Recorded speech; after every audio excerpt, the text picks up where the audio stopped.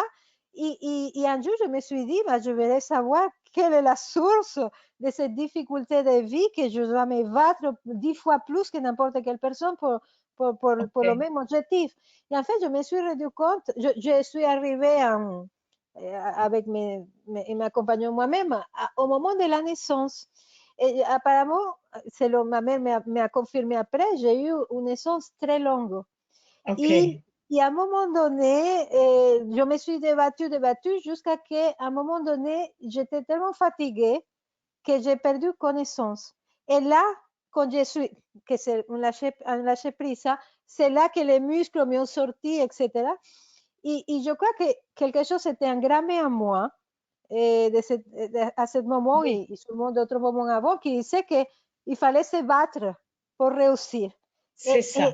et, et j'étais vraiment dans ce schéma jusqu'à que je suis allée à ce moment de la naissance, que j'ai pris je ne sais pas comment on dit avant la naissance, c'est un fœtus encore, je crois, non?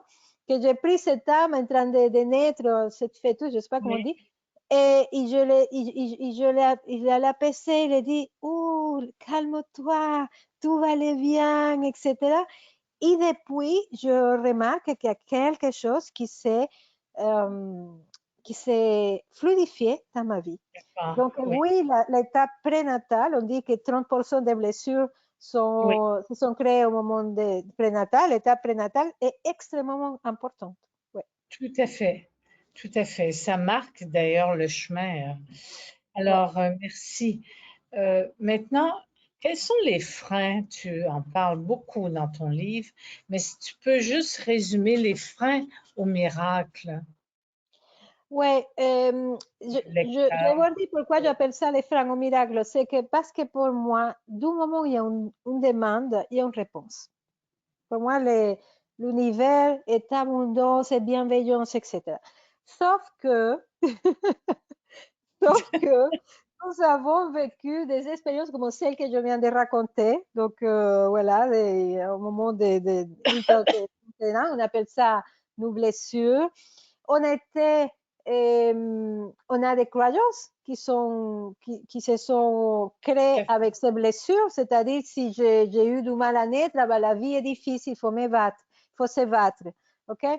Et il y a aussi des peurs. L'enfant qui était, par exemple, si je prends cet exemple, l'enfant qui voulait sortir, j'imagine la peur énorme que j'ai eue à ce Oui, moment-là. Et donc, cette peur s'est engrammée en moi, le corps s'est engrammé, et donc, devant une situation de difficulté, je suppose hein, que mon corps se met un moment en survie. Hein, et là, je suis plus connectée, je suis dans la survie. oui, Donc, tout ça, les peurs, les blessures, les croyances limitantes, les autosabotages, c'est-à-dire la façon oui, comme on s'est puni pour les blessures que nous avons eues. Et tout c'est des ça, tout freins. ce conditionnement font que la demande qui est automatique, pour moi, hein, c'est ma croyance, qui est automatiquement répondue par l'univers, tac, se stoppe devant moi parce qu'il y a une croyance, parce qu'il y a un peur, parce qu'il y a quelque chose qui ne la laisse pas arriver. Et moi, ce Oui, que ma constatation, que ce soit dans ma vie et la vie des personnes que j'ai accompagnées, c'est que quand on fait bouger ces empêchements au miracle, eh ben, les choses arrivent par magie plus facilement à nous. Mais c'est pas la magie, c'est qu'on a enlevé les obstacles C'est qui, ça, qui empêchent à ces énergies d'arriver à nous, en fait. tout à fait. Oui, Et, oui. et toi, Marilie, je suppose que parce que tu as énormément travaillé sur le corps, c'est c'est vraiment la base de ton travail. Tu as sûrement plein de fois constaté que aussi qu'on fait bouger les énergies dans le corps, il y a quelque chose aussi qui se fluidifie, il y a l'énergie qui revient et quelque chose qui se fluidifie, qui se facilite dans notre vie. Est-ce que tu as fait cette constatation aussi? Ah ben oui, c'est sûr. Ouais. Excuse le bruit, hein. Euh, alors, tu parles, je trouve ça très beau, apprendre à demander. Et Ouais. comment tu définirais ce qu'est de demander? Alors, je ne me rappelle plus qu'est-ce que je dis dans mon livre, parce que ça fait déjà plusieurs mois. Mais moi, en tout cas, moi, ce que demander, c'est... Alors, j'ai une relation très particulièrement, je crois, en Dieu. Hein? Je ne suis pas Oui, religieuse, mais je crois en Dieu. Pour moi, la demande, c'est une conversation avec Dieu. C'est tout oui. simplement ça. Et, je, il y a des gens qui demandent beaucoup. Et en même temps, tu vois, je constate euh, que la plupart des gens, et moi y compris pendant un certain temps, on ne demande pas. Parce qu'il y a plein de croyances par rapport à ça. Mais qui suis-je pour demander? Mais Dieu a des choses plus importantes qu'entendre mes petitesses, etc. Et, Mhm. et des choses comme ça, j'ai fait ma petite enquête au moment d'écrire cette partie et j'étais étonnée des croyances que j'ai écoutées, des gens que j'ai demandé, et la plupart, je dirais 90% des gens me disent, bah, je ne demande jamais. Et si on ne demande Oui. pas, Il y en a qui demandent et qui reçoivent pas aussi. il y a aussi ceux qui demandent et qui demandent. Il y a des gens qui demandent tout le temps aussi. Ma mère, je crois qu'elle prie 3 fois par jour, 1 heure, pour demander des choses, demander des choses, demander des choses. Ça, Il y a tous les cas de figure, mais honnêtement, celle que je constate le plus, c'est des gens qui ne demandent pas. En tout qui cas, ne demandent pas. aux gens que Oui, j'ai oui. affaire, peut-être dans d'autres milieux, c'est différent. Y moi, je me suis dit, ben, c'est comme, voilà, c'est comme si on arrivait à une maison, on avait soif, et on ne demandait pas un verre d'eau, Oui, comment on peut faire, en fait. Et en fait, et je crois que, comme je vous ai dit, d'un moment, il y a une demande et une réponse. Donc, je vous invite, mes amis qui nous regardent, demander. Et j'explique dans le livre parce que comment demander, parce qu'il y a aussi des gens qui me disaient, bah, je ne demande pas parce que je ne sais pas comment demander. Donc, voilà, tout est expliqué et comment faire. demander et, comme tu le dis aussi dans le livre, sachez recevoir. Et sachez recevoir parce que ça, oui, il y a la demande, mais il y a aussi la réception. Euh, donc, et ouais, bah oui. Ce qui est chouette, c'est que si on prend un livre comme la Bible, sur la Bible se dit demandez, vous recevrez. Hein? Donc, Oui, c'est prévu que vous oui, demandez. Et après, c'est effectivement bouger ce qu'en nous, on n'accepte pas de c'est ça, recevoir. Et ça, de recevoir. c'est une autre Oui, histoire. demandent et qui demandent et qui sont comme un peu victimes de ah, moi j'ai demandé, mais j'ai pas reçu, qu'est-ce qui se passe? Pauvre de moi. Alors, Ouais, je m'aimerais dire quelque chose par rapport à ça parce que je oui, me suis posé cette question. Pourquoi parfois la loi d'attraction ou les demandes ou tout ça ne marche pas? Je me suis posé cette question et je la réponds dans le livre. Et j'en peux déjà parler, c'est que dans les endroits où on ne reçoit pas, c'est des endroits souvent qui sont blessés, où il y a des peurs, il y a des croyances et tout ça. c'est Je ça. donne l'exemple dans le livre d'une cliente à moi. j'ai changé bien sûr le nom de tous mes clientes, mais je ne me rappelle plus le nom que je donne, mais imaginons qu'elle s'appelle Marie. Marie, qui est une femme de 23 ans, magnifique, etc. C'est une vraie cliente. Et elle n'arrive pas à se mettre en couple. Pourquoi? Pourquoi si cette femme a tout pour plaire à un homme?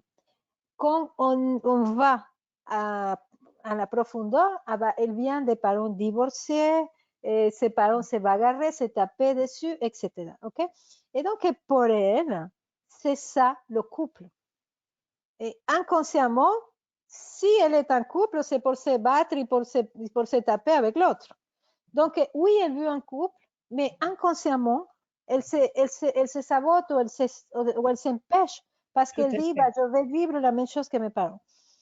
Bien sûr que c'est une croyance complètement, on dira, mais avec son rationnel, mais c'est bête. On n'a pas forcément vivre les choses que ses parents. Oui, avec le rationnel, mais l'inconscient, c'est autre chose. Hein. Bon, tu le sais parfaitement. Et donc, pourquoi on ne reçoit pas? Parce que au niveau de l'inconscient, il y a un empêchement, il y a une croyance, une peur, etc. Oui. Et aussi, il y a toute cette histoire de que je ne me sens pas digne de recevoir parce que j'ai entendu dans mon enfance aussi cela, de que je crois que je n'ai pas le droit, de que je crois que je suis coupable de je ne sais pas quoi, et donc que je suis fautive et donc que je ne peux pas recevoir de belles choses, etc. Donc, tout ça pour vous dire, mes amis, si à un endroit vous avez fait une demande, vous avez des intentions, des rêves, etc., et ça ne marche pas, allez voir la source. Pourquoi ça n'arrive pas? Quelle est la croyance? Quelle est la peur? Quelle est la blessure qu'il y a à l'intérieur de vous qui empêche la réception de ce que vous avez demandé? Voilà.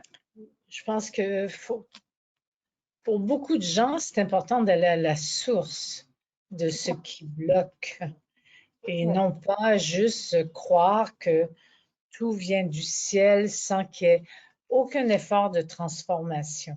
Hein? Je Alors, crois honnêtement qu'à la base, il n'y a aucun effort à faire, mais nous sommes blessés, nous avons des peurs, nous avons des croyances, nous avons tout ça.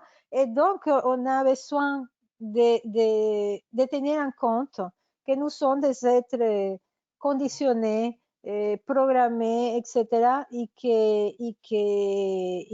On a besoin d'aller à la base, avoir toutes ces programmations et tous ces conditionnements. tout à fait. Alors, quelles sont les émotions? Tu en parles beaucoup dans le livre, mais je trouve que pour les futurs lecteurs ou auditeurs, là, quelles sont les émotions dont quelqu'un a besoin de s'entourer dans la création de miracles?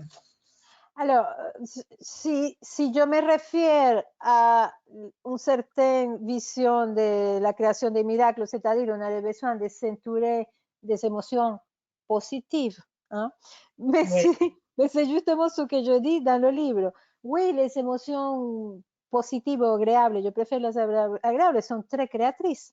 Honnêtement, si vous êtes enthousiaste, plein de joie, etc., sûrement vous allez vous créer des choses très intéressantes. Mais les émotions négatives sont aussi très créatrices et nous pouvons l'utiliser au service de notre création. Et je suis très fière, Marie-Lise, je jamais avais lu ça, d'avoir créé des protocoles dans mon livre de création des rêves, des intentions, de tout ça, à partir de la peur, des protocoles pour créer à partir de la tristesse, des protocoles pour créer à partir de la colère, parce que je me suis rendu compte que toutes ces émotions sont très créatives. On dit tout le temps que la peur, ah non, la peur va créer ce qu'on ne veut pas. Donc, ça veut dire qu'elle est très créative. Et je me suis dit, OK, si la peur, parce qu'à un moment donné, j'avais peur d'avoir peur parce que j'allais créer quelque chose de négatif, OK? Et je me suis dit, bah, si ces émotions sont la peur, c'est créatrice, je me suis rappelé des processus alchimiques qu'on commence du ben oui, plomb et on le transforme en or. Et je me suis dit, bah, c'est la même chose avec la peur. On part de la peur et on peut le transformer par un processus alchimique en une intention, oui, en un souhait, un rêve, etc. Et j'ai commencé à le faire d'abord avec moi et après avec mes mes stagiaires. Et en fait, ça marche super bien. Sont, donc, si vous avez des émotions agréables, dynamisantes, joie, etc., allez-y, utilisez au service de la création. Mais si vous êtes dans la peur, dans la tristesse, dans n'importe quoi, ces émotions sont aussi créatives et vous pouvez l'utiliser au service de votre manifestation. Et je l'explique dans le livre comment faire. C'est ça. Et parce que tu parles vraiment que dans l'ombre, il y a une lumière. Ah, oui. Est-ce que Cette lumière, ça va pas, là ne va pas dans l'autre. C'est que, ouais, ah, pour moi, ce livre, c'est un livre de non-dualité. Arrêtons de nous diviser. Soyons un. Tout, ouais. tout ce qui est en nous est bien. Donc, utilisons. Il n'y a rien à jeter, il n'y a rien il n'y a pas de Alors, gâchis, tout est bon en fait en nous. il nous Voilà. reste très peu de temps pour terminer l'entrevue, Anna, et je regrette qu'on ait eu si peu de temps. Il y a une question, il y a quelque chose, moi, qui m'a interpellée, et bien sûr, ça va peut-être interpeller aussi les lecteurs, donc c'est pour ça que je la nomme, c'est que euh, quasi termine avec un chapitre, une partie qui s'appelle le lâcher prise. Et tu dis, laissez-vous faire, laissez la vie faire. Et ça, je comprends très bien cette phrase. Par contre, j'ai l'impression que tout au long du livre, euh, vous nous dites, tu nous dis, quoi faire pour devenir des faiseurs de miracles. Alors, je me dis, c'est évident que tu vas pas écrire une contradiction, Ouais. mais je veux dire, elle est où la ligne d'unité entre faiseur de miracles et laisse faire, laisse vivre? Oui. Pour moi, c'est pas une contradiction dans le sens que je l'écris dans l'idée de que, OK, on a fait notre mieux, on a vu la source de mon blocage, et j'ai accueilli la peur, j'ai traversé ça, j'ai uni mes deux polarités, etc.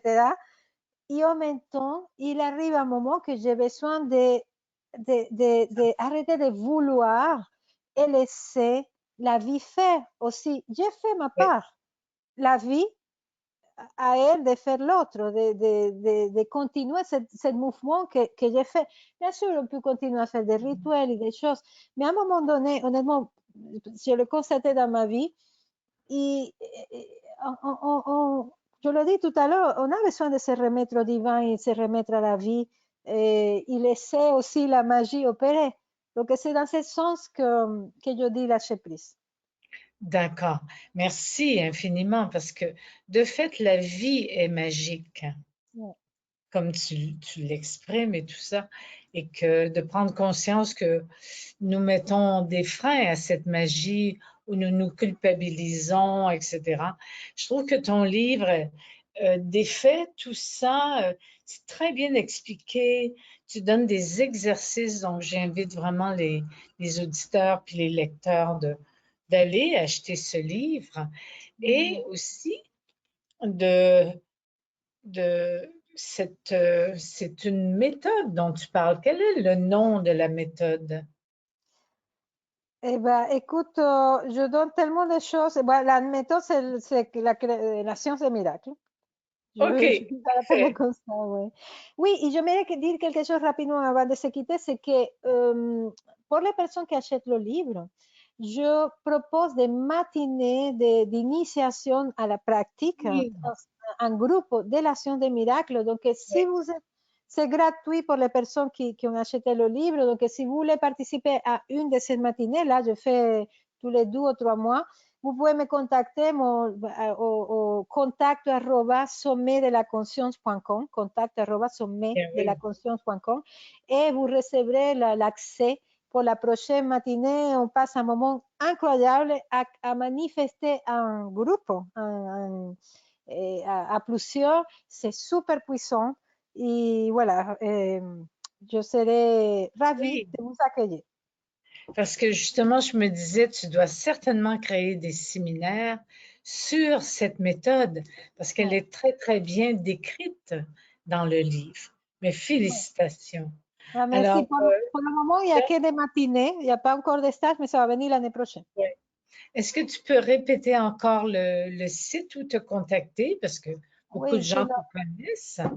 oui, c'est le mail. Le mail, c'est contact arrobas C'est ça. sommetdelaconscience.com. Ben oui, parce que tu es connu, bien sûr, pour avoir créé avec ton équipe les sommets de la conscience. Ouais. Merci beaucoup, Anna. Merci à toi, Marily. C'était, waouh, je suis touchée pour ce moment de partager avec toi. Et je remercie l'équipe derrière qui nous permet d'enregistrer en toute sécurité, si je peux dire. En Cette, toute et fluidité. tout ça va, cette entrevue, j'imagine que toi, tu vas la diffuser. Et je peux dire aux gens que je vais la diffuser sur ma chaîne YouTube aussi pour annoncer vraiment la célébration de la science des miracles, les éditions Le Duc, écrit par Anna Sandrea, son 4e bouquin. C'est bien ça? Oui. Tout à fait. Merci beaucoup. Merci. Au revoir.